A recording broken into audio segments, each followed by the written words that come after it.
Minecraft is the most popular speedrunning game in the world. But despite strict rules and a dedicated team of mods, it's always been a struggle to identify the occasional faked run.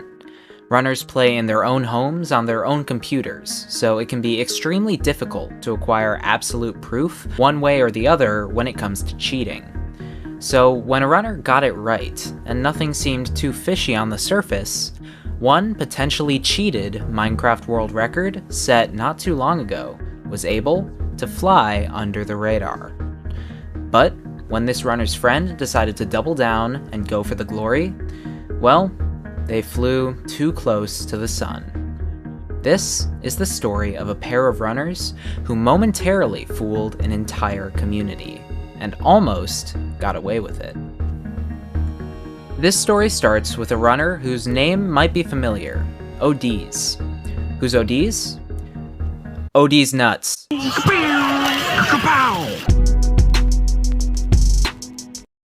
ODs is a Polish speedrunner and streamer who on August 29th, 2020 uploaded an 18-minute, 59-second RSG run to speedrun.com, over 40 seconds faster than the record at the time, and the first sub-19 in 1.16 history. In stark contrast to the last two world records, which were set by known runners, nobody really knew ODs. Getting his name out there with an impressive world record run would be huge for him. But at the same time, his small size meant he had nothing to lose. The main reason this run is so fascinating is that, to this day, it remains one of Minecraft speedrunning's biggest unsolved mysteries. Before we dive deeper into that, let's go through a recap and breakdown of the run.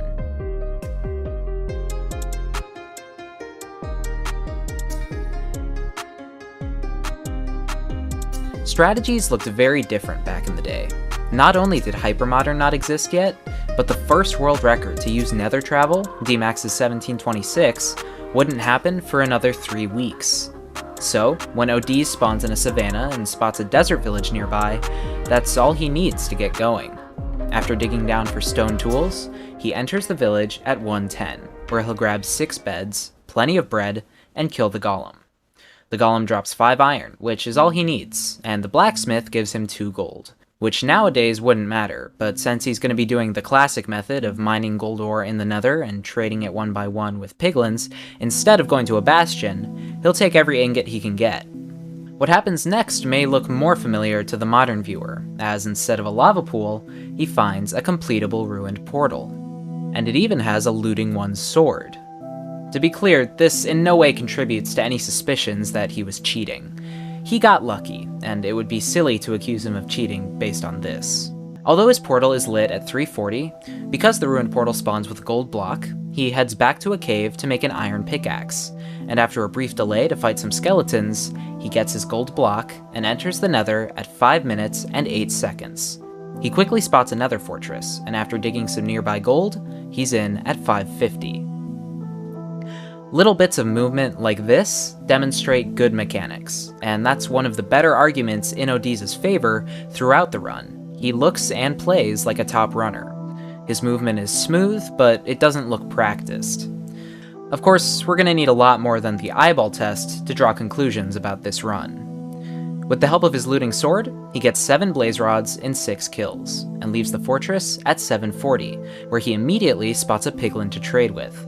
After trading about a dozen gold, he's got 12 pearls, and he heads back to his portal and returns to the overworld at 9:45. Now, all that's left is to triangulate the stronghold, which without nether travel probably takes longer than you remember. He heads through a desert and plains, then stops to kill some sheep, since at the time, a 6-bed one cycle was considered pretty risky. With 8 beds, he hits the ocean, which lasts for 3 minutes before he's got to travel over even more land. With a huge stroke of luck, the second eye he throws after reaching land points down. While the strategy of finding the 4-4 coordinates in the chunk of the starter staircase weren't around yet, ODs luckily still digs into it. After some not great stronghold navigation, he enters the end at 16:40. After a painfully slow east-west perch, he has to use all 8 beds in his hotbar, but manages to one-cycle the dragon, barely clutching out, the sub-19. Like we said earlier, there's nothing particularly incriminating or even suspicious about Odiz's run on the surface. Some top runners and verifiers found it strange that Odiz had improved from a 30-minute PB to the world record in less than a month.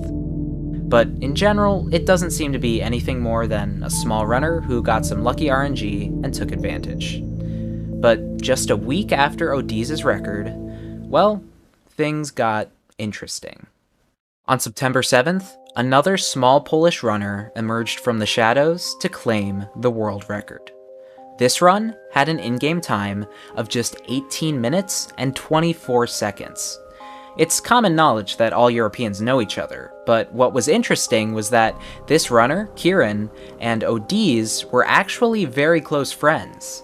What was even weirder was the way Kieran's PB progression matched Odiz's down to the minutes, improving from over 40 minutes to the supposed world record in a matter of weeks.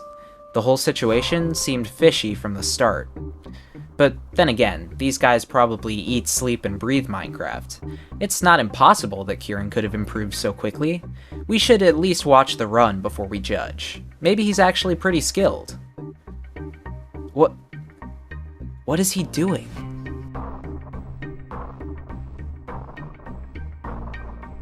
Kieran spawns into a dark oak forest, where he quickly spots a lava pool and starts looking around for a village. Right off the bat, the difference between Odiz and Kieran is noticeable. Kieran's movement is less efficient, more meandering, and he frequently takes small pauses in his gameplay to think or to execute a basic action. It's very evident in his crafting, as he finds a village and makes stone tools. Not only is he slow to craft items that, if he's truly a world record contender, he should be extremely practiced in crafting, but he doesn't even use hotkeys, instead picking up and moving each item manually. By the time he's got his tools, 1 minute and 40 seconds have already passed. He grabs some beds and hay, and then makes an interesting decision. He starts to dig out a square of dirt in the middle of the village. At first, he appears to be gathering blocks, which is a completely nonsensical decision. There's no guarantee he'll need a lot of blocks at any point in the run, and really the only conceivable situation he would is if he has to bridge over lava in the nether. In that case, he could just dig netherrack at the same speed he's digging dirt in the overworld, or at least mine logs, which are faster when you craft them into planks. Gathering blocks beforehand is a huge misplay because it's almost never necessary and loses a huge amount of time if it isn't. But Kieran's motives become more clear once digging the dirt reveals a patch of gravel, which he can conveniently dig to acquire flint to light his nether portal. All this to say that, at best, Kieran made a big misplay, showing a lower skill level and lack of experience. And at worst, this is evidence that he was playing on a set seed in a spliced run. We'll come back to that later. Moving on, he kills the iron golem and gets 5 iron, and leaves the village to find a lava pool. Once he does, he once again does something unexpected. A lot of the weird things in this run can be attributed to the fact that it's over a year old, and strats were weird back then. But the Sea Skull Nether Portal, where you build off the side of a lava pool in a certain fashion to quickly build a portal, had been in use for a while. Inexplicably though, Kieran doesn't know it. To his credit, the method he uses does look well practiced, but it's still much slower than Sea Skulls. So, why wouldn't Kieran, a world record contender, know the standard portal building method? When you're new to speedruns, the first step to learning a game is to watch other runners play it. And it's simply not possible that Kieran watched Minecraft speedruns in 2020 and didn't see people using this method of building the portal. On top of that, not only is Kieran's method slower, it's more complicated, meaning it wouldn't make sense for Kieran to see the Sea Skull method and choose to learn this other one. How does a runner become a world record contender without learning standard strategies? Logic seems to point us to one conclusion. He didn't become a world record contender naturally, and his true skill level is not that of a world record contender. Now that I'm done competing in the Olympic long jump to conclusions, let's walk it back a step. This obviously doesn't prove he cheated. But it is another very weird aspect of the run to keep in mind. Kieran enters the Nether at 4 minutes, and to be honest, there's not very much to critique in this part of the run, because the Nether was so simple at the time that there wasn't much to mess up. He spawns with a fortress right in front of him, but decides to try to get the gold trading out of the way first. Playing the fortress first would be a more linear and efficient progression of the run, but trading the gold first gives greater reset efficiency, since you still need a lot of luck for the run to continue past the bartering phase. Either decision is defensible. His handling of the trades is unclean, to say the least, but in between killing baby piglins, without doing critical hits for some reason, and frantically spamming his gold at the one adult so that it doesn't kill him, Kieran is able to get 13 ender pearls in just a handful of trades. Onto the Nether Fortress, where, aided by 7 for 9 drop rates, Kieran gets his rods and out of the Nether at 9:30. The rest of the run is pretty straightforward. Kieran spends a long time boating to the stronghold, which, with a stroke of luck, he finds exposed on the coast of an ocean, allowing him to skip the step of triangulating. With some poorly executed but pretty lucky stronghold navigation, he's able to enter the end at 15:05, which is an insane pace for the time. It's a whole minute and 40 seconds ahead of ODs. His inefficiency in end fights is also on full display, as he takes the time to fill his hotbar with beds, again, not using hotkeys but instead dragging each one, before he even digs to the surface of the end. He has an extra pearl, which will be useful in letting him get to the middle of the island quickly to set up the dragon perch spot, and he manages to throw it approximately 5 blocks. After meandering to the middle of the island and setting up his perch spot, Kieran just kinda hangs around near the fountain for the next 3 minutes. This isn't really a fair critique, since the tech of standing far away from the fountain in the north or south direction to get an optimal dragon perch wasn't common knowledge yet, but it's still very funny to watch in retrospect. After finally triggering a diagonal perch around 17:45, Kieran does his darndest to pull off the one cycle, and after a whopping 7 beds, the dragon still isn't quite dead. It's low enough on health that Kieran can easily kill it with his axe, which, again, he doesn't seem to know how to use well. He starts by spamming the underbelly of the dragon, which is quite literally the slowest way to damage it, and even once he finds the head, he doesn't wait for the axe to fully recharge in between hits. It's probably on purpose though. I'm sure he's just making an homage to pre-1.9 combat or something. Anyway, despite his ineptitude with the axe, the dragon is low enough that it doesn't matter, and he's able to finish it off and finish the game at 18:24. In terms of mechanics and speedrunning knowledge, Kieran is clearly a pretty average Minecraft player. There's nothing wrong with that, but you don't get consistent top-level times in this game by being average, and you definitely don't get a sub-20 in August of 2020. Everything about Kieran just didn't add up. So, the Speedrun.com moderator team, led by Geosquare, took it upon themselves to do a little digging. Aside from the overall fishiness of the run, there were a few moments that tipped the mods off to the fact that this run was almost definitely spliced. For proof, Geosquare demanded that Kieran send a screenshot of his run in the editing software. Surprisingly, Kieran did send a screenshot, but nothing in the screenshot proved that he was showing the editing layout of the actual run he had uploaded. The mods needed to see more. After hours of stalling and a frankly hilarious amount of outrage from Kieran, he sent another screenshot of his editing software. Shortly after, he would send a recording of his editing software showing the run that matched the second screenshot he had sent. The second screenshot and recording were clearly different from the original screenshot he had sent, involving changes he had made over the hours of stalling.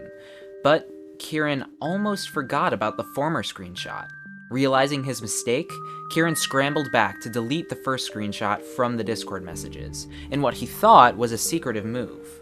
But what he didn't realize was that Geosquare was watching the whole thing. In his panic, Kieran had shot himself in the foot once again. The moderators now knew for sure that Kieran was hiding something. They just didn't quite have the hard evidence they needed to confirm what it was. But, while this was going on, another moderator, CrafterDark, had been doing some research. By methodically analyzing Kieran's older PBs, which, by the way, were just as suspiciously low in skill, CrafterDark had found an inconsistency. And this wasn't one that Kieran could weasel his way out of. When generating a new Minecraft world, there's a common glitch where the item you were holding when you exited the previous world will appear in your hand for a brief second upon loading up the new world. In Kieran's recording of the last PB before his supposed world record, the world he left directly before loading up the world he would PB on didn't have an automatically generated thumbnail, meaning he hadn't acquired any items in that world. But when he first loads into the new world, for a brief moment, there's a bucket in his hotbar. The thing is, there's no possible way in the game for Kieran to have acquired a bucket in the previous run without the game generating a thumbnail for the world. Meaning, in his 23-minute PB, the last run he had uploaded before his world record, he had cheated by splicing a set seed run.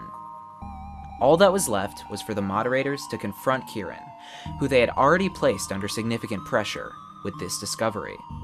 And of course, he confessed the truth, that his new world record was spliced and cheated. After one of the most thorough investigations in Minecraft speedrunning history, the mods had done their job and rooted out a cheater. But there was one question left to answer. How did this all tie back to OD's? He was yet to submit the additional files necessary for the mods to verify his run, although with only a week having passed, it wasn't a huge issue at this point. But after discovering that OD's close, real-life friend had spliced a world record just a week after OD's had submitted his, and with a lot of shared concerns having already been raised about the two runs, the moderators had a new perspective on the issue. So, similar to Kieran, they began to put OD's under more pressure to send them his world files. And, after many delays and excuses that were coincidentally the same ones used by Kieran, OD's actually did something unexpected. He told the mods that, unfortunately, he had deleted his world files without realizing he had done so.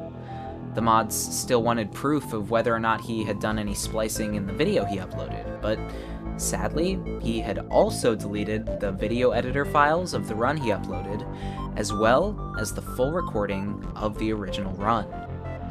And so, the mods were unable to prove, one way or another, that the run was faked.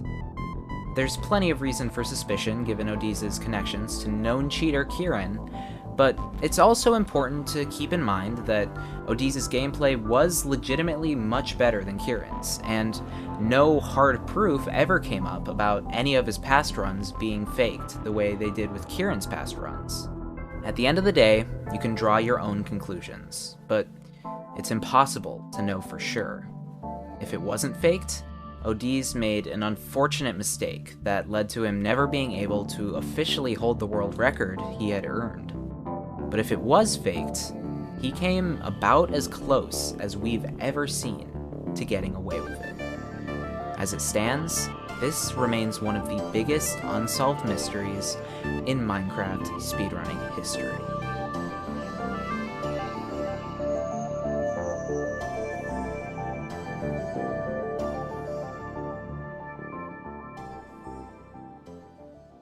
We hope you enjoyed the video, and if you did, be sure to subscribe for more Minecraft speedrunning content.